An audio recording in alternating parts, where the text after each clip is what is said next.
प्यार मोहब्बत करते हैं, उसकी याद में जो तड़पा करते हैं, उनके दिलो दिमाग में वो मालिक बस जाता है और वो मालिक से हमेशा मांगते रहते हैं, हमेशा मालिक के मंगते बने रहते हैं।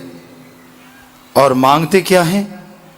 तेरा दीदार चाहिए, तेरा प्यार चाहिए, तेरी मोहब्बत में ऐसा खो जाऊं, दुनिया से बेगाना हो जाऊं कि हे मेरे दाता, है मेरे रहबर, ऐसा रहमो करम फरमा कि तेरी याद के बिना कोई और बात ना रहे, कोई ईर्ष्या, कोई नफरत, द्वेष द्वेष की जगह ना रहे। अपने बारे में सोचूं कि मेरे में जो कमियां हैं उनको दूर कर लूं, इतना ही काफी है। क्योंकि आदमी अपने बारे में नहीं देखता। आप सुबह शाम कोई भी टाइम फिक्स करें, थोड़ा सुमरन करें और फिर अपनी गुजरी जिंदगी को देखो। आपका आज गुजरा, कल गुजरा, जो भी समय गुजरा, उसमें देखो आपने कितना सही किया, कितना गलत किया। जो गलत किया है उसको जीवन में से निकाल दीजिए।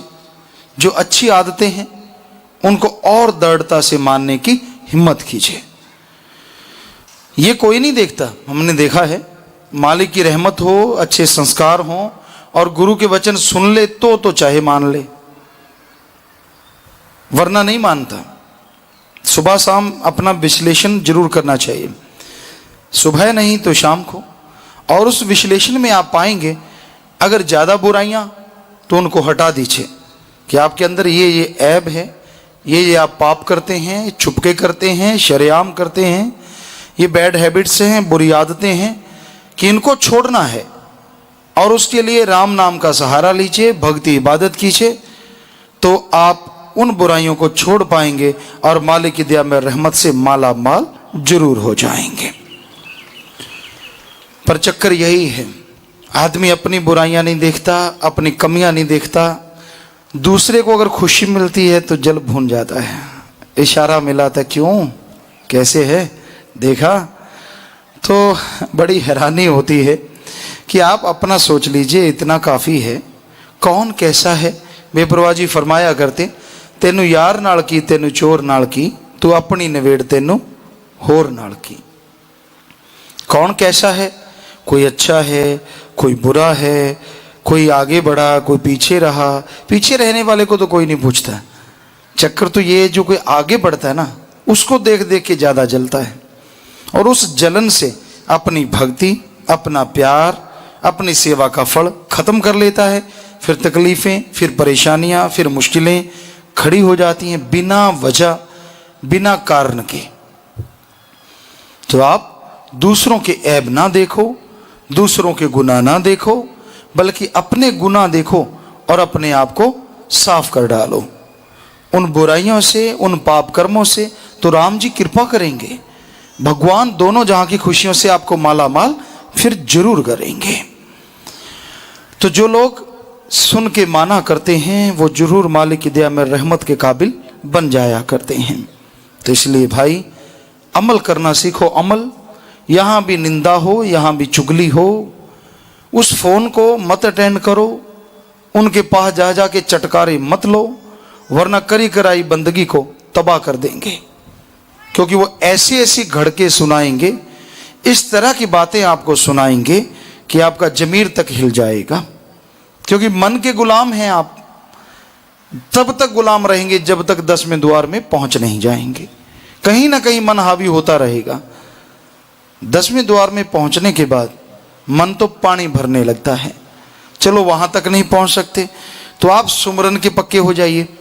सुमरन में मन लगे ना लगे, सुमरन चले ना चले, लेकिन आप आधा घंटा सुमरन करना है, नींद के झटके नहीं मारने, ये जरूरी है। कहीं बैठ जाते हैं, 5 मिनट सुमन किया, 20 मिनट खुराटे, पिछले 5 मिनट फिर सुमन के, तो आधा घंटा हो गया। ये बड़ा काम नहीं। आधा घंटा सुमन करना है तो करना ही है, खुली आंखों से कर लो, मत बंद करो, कोई जरूरी नहीं है। अगर आपका बनता नहीं तो खुली आंखें रखो, सुमन करते रहो। तो भी मन की आवाज को पहचान जाओगे और मन के ऊपर नहीं चलोगे तो भी सुखी हो। अब इनमें से कुछ भी नहीं करते तो मन कभी भी हावी हो सकता है, कभी आपको बेचैन कर सकता है, परेशान कर सकता है और आपको आपकी निगाह से गिरा सकता है कि मेरे में अवगुण, शायद अल्लाह वाहिगुरु इसलिए दया मेर नहीं करता। नहीं, आप समय को पहचानो। समय को पहचानोगे तो सब समझ जाओगे। अगर आप समय को नहीं पहचानते तो आप मूर्ख कहलाओगे। मन आपका पंगु बना देगा, आपको एक तरह से लाचार कर देगा, मन आप पे छा जाएगा। तो इसलिए मन की कभी ना सुनो। इशारा करना है तो राम नाम का करो। क्यों? राम नाम जपना है क्या? कभी नहीं करेंगे। कोई जप रहा है उसकी तरफ करेंगे, आंखों ही आंखों में। वैसे लिखने वाला लिखता तो मजाजी गीत है, लेकिन कई जगह रूहानियत में भी फिट होता है, आंखों ही आंखों में इशारा हो गया। आजकल इशारा करते हैं राम नाम में, देखा कोई बढ़ता हुआ, एक दूसरे की आंखों में देखते, क्यों देखा? दूसरा कहता हाँ भाई देखा। दोनों खाली, दोनों बीमार, दोनों परेशान, दोनों टेंशन में। और बीमारी क्या है? ये राम नाम में आगे बढ़ गया। कल दी भूतनी सिव्या चद कहता है मैं तो कब से लगा हुआ हूं। तो इसी पे एक बात ख्याल में आ गई, तो आपको सुनाते हैं। गुरु साहबानों के समय की बात है। जो ऐसी ईर्ष्या नफरत करते हैं, थोड़ा कान में से मैल निकाल लो, सुन लो ध्यान से कि ये गुरु साहबानों की बात है। शायद श्री गुरु गोविंद सिंह जी महाराज उस समय की बात है। तो वहां पे खूब सेवा चला करती थी, पवित्र गुरबाणी की रचना हो रही थी, सेवादार सेवा किया करते थे। और वहां पे बात चला करती थी यंग की कि जुल्म क्या कैसे टक्कर लेनी है। बहादुर लोग इकट्ठे होते और तैयारियां होती, घोड़े आते, तीर कमान लेके आते, बंदूकें होती, तोड़ेदार या कुछ भी जो जो सामान होता उस जमाने में। तो एक तरफ पवित्र वाणी की रचना होती और एक तरफ जुल्म से टक्कर लेने के लिए इस तरह का सब कुछ बंदोबस्त होता। तो ये चल रहा था। अभी हमें नाम ख्याल से निकला, अगर किसी के ख्याल में है तो वो भाई बेला जी। तो भाई बेला जी, क्योंकि कई बार बात सुनाई है और बात सुनाई को काफ़ी देर हुई, तो वो बेला जी आए और वो कहने लगे गुरुजी मैंने भी आपकी सेवा करनी है। गुरुजी कहते बोल भाई, तीर कमान चलाना आता है? कहता जी मैंने तो यहाँ आके देखा है। कहते फिर तलवार चलानी आती है? कहता ना जी। कहते फिर राम नाम जपना आता है? कहता ना जी। कहते फिर क्या सेवा करेगा? आता तो कुछ भी नहीं तुझे। कहता जी मैं ऐसा है कि आपके घोड़े जो है ना सच्चे पातशाह, मैं उनकी सेवा किया करूँगा, उनको श्रृंगारा करूँगा, है उनको खिलाया करूँगा। कहने लगे ठीक है, ये तो बढ़िया बात है। महीना डेढ़ महीना गुजरा। गुरुजी तबेले में गए और देखा घोड़े आगे से पहले मजबूत, बड़े खूबसूरत, चमक रहे हैं। कहने लगे भाई कौन सेवा करता है इसकी? बेला जी जा पहुंचे, सच्चे पातशाह आपका ये नाचीज करता है। कहते भाई तेरा नाम क्या है? कहता जी बेला। कहते अच्छा बेला जी, अगर हम आपको पढ़ाएं तो पढ़ोगे?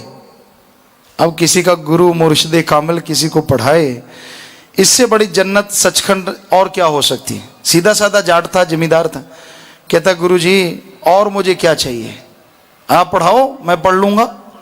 कहते ठीक है, फिर तेरे को रोज एक लाइन देंगे, एक पंक्ति देंगे, तू तुकबंदी गाते रहना बस। कहता जी ठीक है।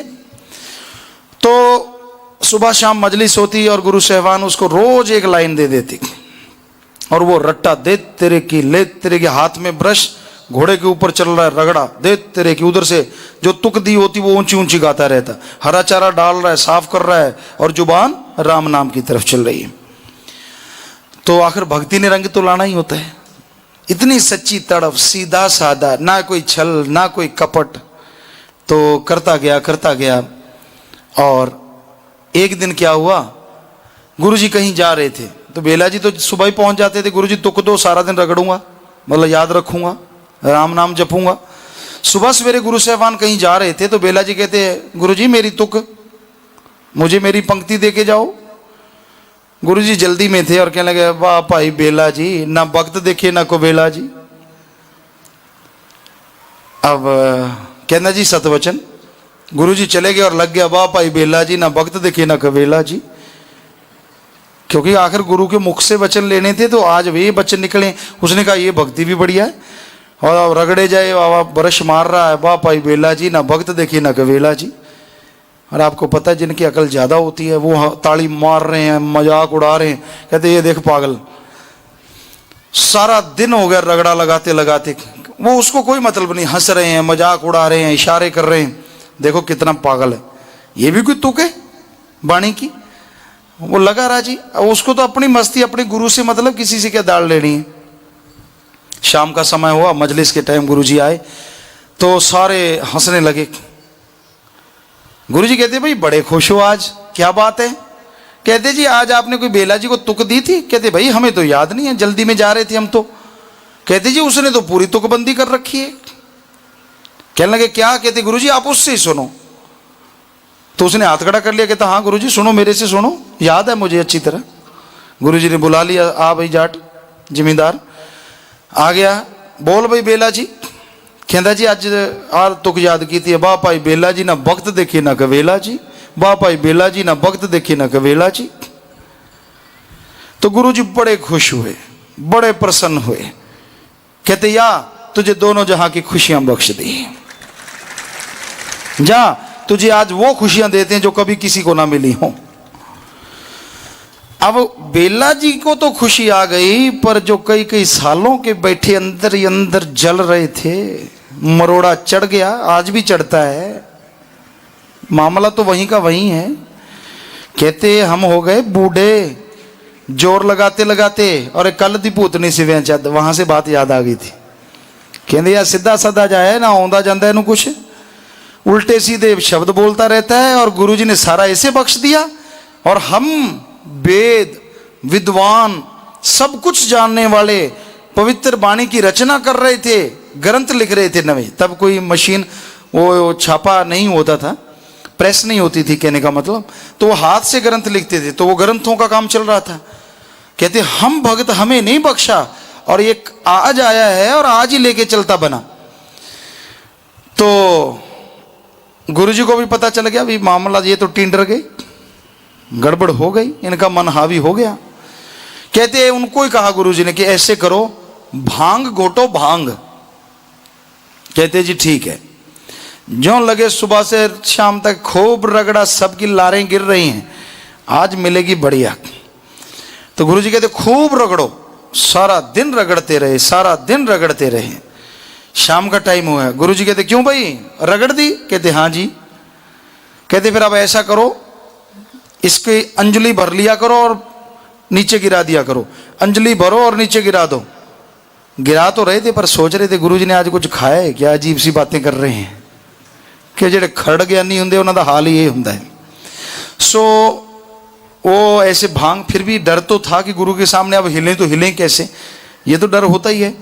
तो अंजलि भर लें धरती पे गिरा दें, अंजलि भर लें धरती पे गिरा दें, अंजलि भर लें धरती पे गिरा दें। यूं करते करते सारा जो मटका बड़ा सारा था खाली हो गया।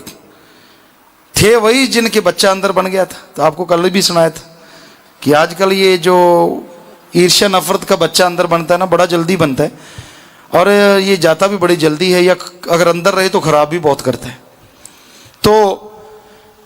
तो लगाया ही उनको था जिनके अंदर ये बुरे ख्याल थे। तो गुरुजी कहते हाँ भाई भांग चढ़ गई क्या? तो आगे से मजाक उड़ा रहे हैं, कहते हैं गुरुजी कमाल है, अब भांग रगड़ी सारा दिन, अब रगड़ के नीचे गिरा दी, चढ़ेगी क्या खाक? गुरुजी यही तो ताक में थे। गुरुजी कहते फिर सुनो, सारा दिन रट्टा लगाना, सारा दिन पढ़ते रहना और अमल के नाम पे जीरो है, तो फिर वो असर कैसे करेगा? आप कहते थे कि कल की पूतनी सिव्या चद, उसने आते ही अमल कर लिया। हमने सहज सुहाए वचन किया कि बा भाई बेला जी ना भक्त देखे ना कबेला जी, और उसने उसको गुरु बाक मान के दिन रात रगड़ा लगाया और अमल किया उस पे। और आप दिन को लिखते हो, रात को पढ़ते हो, दिन को लिखते हो, अमल नहीं करते। तो भांग ना पीने वाली बात, तो आप अमल नहीं करते इसलिए आपको कुछ मिला नहीं। उसने आते ही अमल कर लिया, सब कुछ लूट के ले गया। तो बजाय आंखों ही आंखों में इशारे के आप अमल करना सीख लो। अमल करना, टेंशनें भी दूर हो जाएंगी, किस बात की चिंता रहेगी। अल्लाह वाहिगुरु का नाम जपा करो, मालिक को याद किया करो, तो खुशियां आपकी झोलियों में, आपके दामन में जरूर आएंगी। धन धन सतगुरु तेरा ही आशा सभी साध संगत जी से निवेदन है कि मेरा चैनल जरूर सब्सक्राइब करें जी। धन धन सतगुरु तेरा ही आसरा।